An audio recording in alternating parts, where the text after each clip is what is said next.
Hey TLC families, it's Miss Kaysie here. I just wanted to share some stuff with the parents. I've had many different classrooms here at the Lincoln Center with all variety of skills. These are super simple work jobs that we use every day within the classrooms. Students can independently do them. We set it up so they have 3 different work jobs in front of them. They can earn a token for each work job and then earn their preferred activity. So the first one is just a real simple one. We made a hole in a Panera Bread container and we just used some little pom-poms. You can get them at the dollar store, and we cut the hole and they put them in the container. It's a good skill for fine motor and following directions. Another one that we have created was just a wipes container, and simply the students would be opening and putting bigger pom-poms inside them.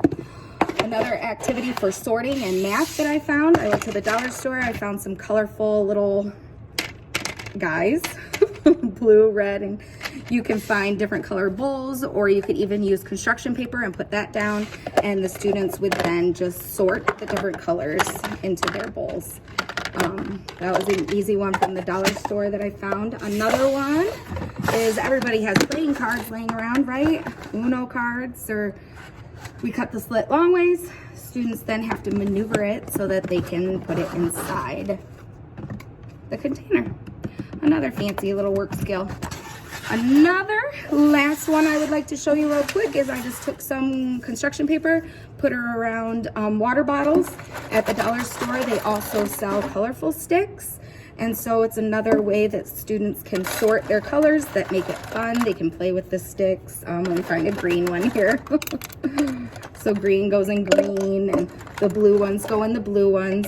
So just from things that you find at home, you can create all these different work jobs, which then the students could earn their tokens. They get 1, 2, 3 tokens, and then they get to earn their preferred activity. Thanks for watching, and hopefully I can come up with some more ideas to keep our students active at home. Thanks, bye.